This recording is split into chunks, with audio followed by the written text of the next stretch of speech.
Welcome back. എല്ലാവർക്കും അടുത്തൊരു സെഷനിലേക്ക് സ്വാഗതം. ഇന്നത്തെ സെഷനിൽ നമ്മൾ ഡിസ്കസ് ചെയ്യുന്നത് എന്താണ് ഡിഫറൻസ്. പ്രാക്ടീസിനോടൊപ്പം തന്നെ ഡിസ്കഷനും വേണം. The difference between knowledge and wisdom. അറിവും ജ്ഞാനവും തമ്മിലുള്ള വ്യത്യാസം. അതിവിടെ നമ്മൾ എന്തിനാ അറിയുന്നതെന്ന് ചോദിച്ചു കഴിഞ്ഞാൽ, അറിവും ജ്ഞാനവും തമ്മിലുള്ള വ്യത്യാസം നമുക്ക് അറിയത്തില്ലാത്തത് കൊണ്ടാണ് നമ്മൾ ഈ പല ആളുകളും ഈ പ്രാക്ടീസ് ഇതിനെ കുറിച്ച് കേട്ടാലും അറിഞ്ഞാലും നമ്മൾ ചെയ്യാത്തത്. മോട്ടിവേഷൻ ടോക്കുകൾ കേൾക്കും, പക്ഷെ മോട്ടിവേറ്റഡ് ആവില്ല. മോട്ടിവേറ്റഡ് ആവും, പക്ഷെ അത് ചെയ്യൂല. അല്ലേ? ടെൻഷൻ റിലീസ് ചെയ്യുന്ന കുറേ ടോക്കുകൾ കേൾക്കും, അത് നമുക്ക് മനസ്സിലാകും, പക്ഷെ എന്ത് ചെയ്യില്ല, അത് ഉപയോഗിക്കില്ല, ടെൻഷൻ മാറില്ല. എപ്പോഴാണ് നോളജ് വിസ്ഡം ആവുന്നത്? അല്ലെങ്കിൽ നോളജ് ഉള്ളത് കൊണ്ട് എന്താണ് കാര്യം, വിസ്ഡം ഉള്ളത് കൊണ്ട് എന്താണ് കാര്യം? ഓക്കെ, അപ്പൊ അതിന് ഒരു ചെറിയ കഥ പറഞ്ഞുകൊണ്ട് നമുക്ക് തുടങ്ങാം. ഈ കഥയില് രണ്ട് കുട്ടികളാണ്. കുട്ടികള് എല്ലാ ദിവസവും ഭക്ഷണം കഴിക്കുന്നത് ഭിക്ഷ യാചിച്ചിട്ടാണ് ഭക്ഷണം കഴിക്കുന്നത്. രണ്ട് കുട്ടികള് ഭക്ഷണം കഴിക്കുന്നത് ഭിക്ഷ യാചിച്ചിട്ടാണ്. അതിൽ ഒരാൾ അന്ധനാണ്. അന്ധനായ ഈ കുട്ടി ഒരു ദിവസം പനിയായിട്ട് പോകാൻ പറ്റില്ല, ഭിക്ഷ യാചിക്കാൻ പോകാൻ പറ്റില്ല.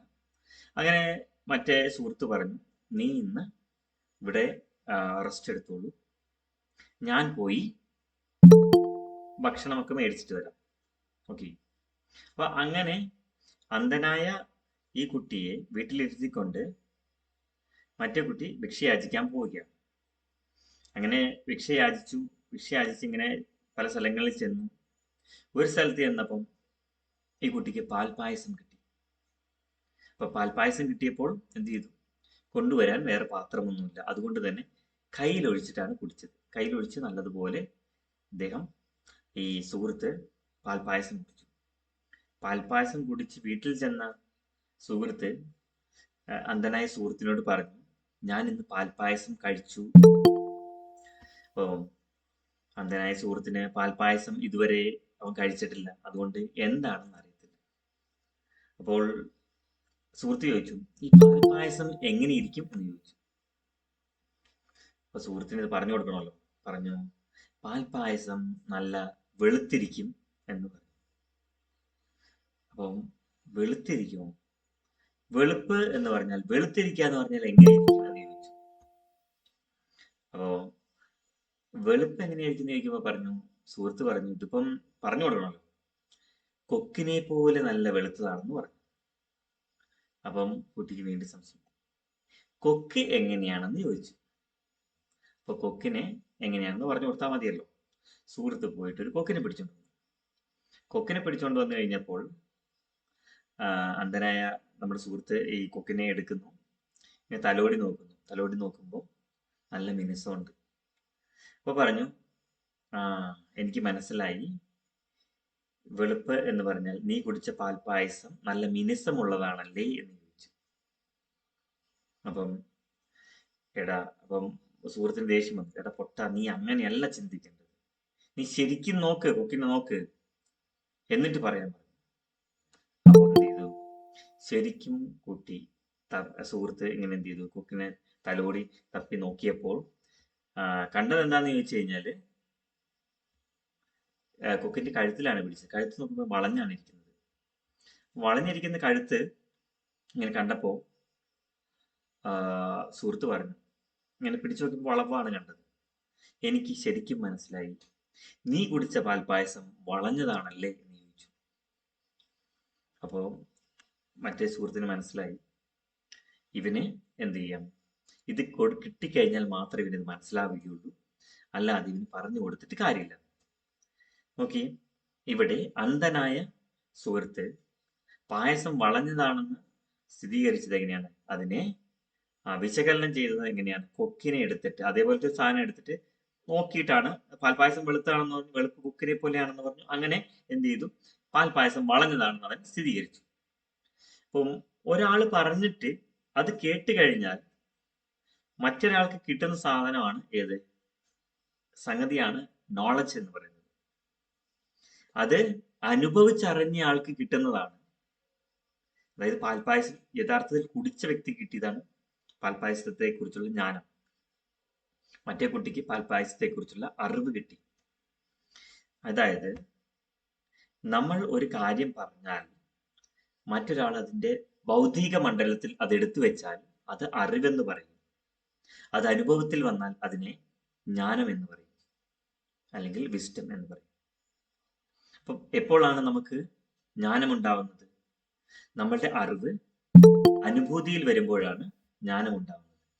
അപ്പോൾ നമുക്ക് ജ്ഞാനം കിട്ടാൻ നമ്മൾ എന്താണ് ചെയ്യേണ്ടത്? നിങ്ങൾക്കറിയാം, ഇവിടെ ടെൻഷൻ എന്നുള്ളത് ഒരു ഇമോഷൻ ആണെന്ന് എല്ലാവർക്കും അറിയാം. ഭൗതിക മണ്ഡലത്തിലാണുള്ളത്. നോളജ് ആണത്. ടെൻഷൻ അത് മാറ്റാൻ പറ്റും. അത് ചിന്തകൾ കൊണ്ടാണ് വരുന്നതെന്ന് പറയും. എനിക്ക് എപ്പോഴും ചിന്തയാണ് എന്നുള്ളതും നമുക്കറിയാം. അതും അറിവാണ്. അങ്ങനെ നമ്മൾ ഈ എന്താ പറയാ, എല്ലാവരും അറിവ് സംഭരിക്കാനാണ് പോകുന്നത്. അങ്ങനെ അറിവ് സംഭരിച്ചു വെച്ചിട്ട് കാര്യമുണ്ടോ? യാതൊരു കാര്യമില്ല. അറിവ് കൊണ്ട് യാതൊരു ഗുണവുമില്ല. അതിനെ ആപ്ലിക്കേഷൻ ലെവൽ എന്ന് പറയില്ല, നമ്മുടെ ടീച്ചേഴ്സ് പറയില്ല. നീ അത് പഠിച്ചു വെച്ചിട്ട് കാര്യമില്ല, ഇത് അപ്ലൈ ചെയ്തില്ലെങ്കിൽ കാര്യമില്ല, അല്ലേ? പണ്ട് നമ്മൾ മാത്തമാറ്റിക്സ് ഒരുപാട് കാര്യങ്ങൾ പഠിച്ചു വെച്ചു, അത് അപ്ലൈ ചെയ്യുന്നില്ലെങ്കിൽ അതുകൊണ്ട് എന്തെങ്കിലും കാര്യമുണ്ടോ? ഇല്ല. ആ അറിവ് കൊണ്ടൊരു കാര്യമില്ല. അപ്പോൾ ഇവിടെയും ഇതേപോലെയാണ്. ടെൻഷൻ എന്നുള്ളത് എന്താണെന്ന് നിങ്ങൾക്കറിയാം. അത് ചിന്തകളിലൂടെയാണ് നിങ്ങൾക്ക് മാറ്റാമെന്ന് പറയും. ഈ അറിവ് ഉള്ളത് കൊണ്ട് ഇത് മാറില്ല. പക്ഷെ അത് പ്രാക്ടീസ് കൊണ്ട് എപ്പോഴാണോ നിങ്ങൾ അനുഭവിച്ചറിയുന്നത്, അപ്പോഴാണ് ഇതിനെ ടെൻഷൻ എന്നുള്ളത് ചിന്തയുടെ ഫലമായിട്ട് ഉണ്ടാവുന്നതാണെന്നും ഇതിന് മാറ്റം വരുമെന്നും നമുക്ക് മനസ്സിലാവുന്നത്. So this is the difference between knowledge and wisdom. Knowledge കൊണ്ട് പ്രത്യേകിച്ച് ഒരു ഗുണവുമില്ല. അത് നമുക്കിങ്ങനെ അറിഞ്ഞു വെക്കാം. ഇന്ന സ്ഥലത്ത് ഇന്നത് ഉണ്ടായിരുന്നു, ഓക്കെ അല്ലെ? അമേരിക്കയിൽ ഇന്ന സ്ഥലത്ത് ഇന്ന ബ്രിഡ്ജ് ഉണ്ട് എന്ന് നമുക്കത് അറിഞ്ഞു വെക്കാം. പക്ഷെ അത് പോയി കാണുകയാണെങ്കിലോ, ഇറ്റ്സ് എ ഫീലിംഗ്. അത് നമ്മൾ അനുഭവിച്ചറിഞ്ഞു എന്നാണ് ഈ പറയുന്നത്, അല്ലെ? ഓക്കെ, അതാണ് ഡിഫറൻസ്. നമ്മളൊരാള് കഥ പറഞ്ഞ് അത് കേൾക്കുന്നതും നമ്മളത് പോയിട്ട് കാണുന്നതും തമ്മിൽ വ്യത്യാസമുണ്ട്. അതൊക്കെ എന്താണ്? ആ ഒരു തലത്തിൽ, ഓരോ തലത്തിലും അറിവും ജ്ഞാനവും ഉണ്ട്. ഇവിടെയും നമുക്ക് അറിവും ജ്ഞാനവും തമ്മിലുള്ള വ്യത്യാസം എന്താണെന്ന് ശരിക്കും മനസ്സിലാക്കണം.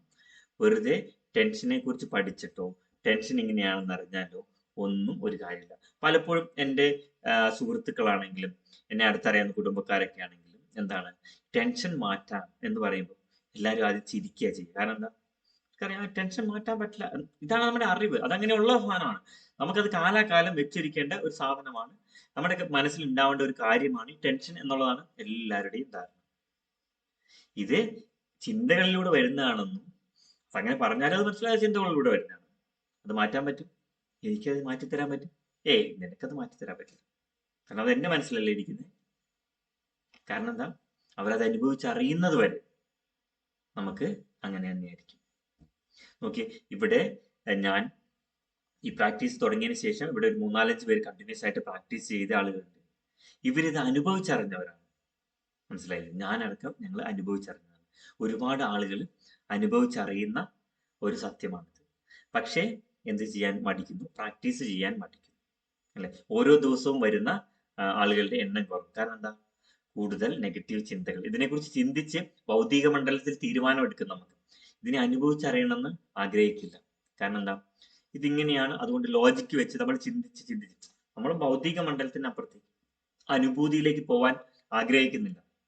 കാരണം എന്താ? എനിക്ക് ടെൻഷൻ ഉണ്ടെന്ന്, ഇത് മാറ്റണം എന്നുള്ള ആഗ്രഹമുണ്ട്. പക്ഷേ ഇത് മാറ്റാൻ ഞാൻ തയ്യാറാവുന്നില്ല. എനിക്ക് ആ അനുഭൂതി വേണ്ട എന്നുള്ള രീതിയിലേക്ക് പോകും.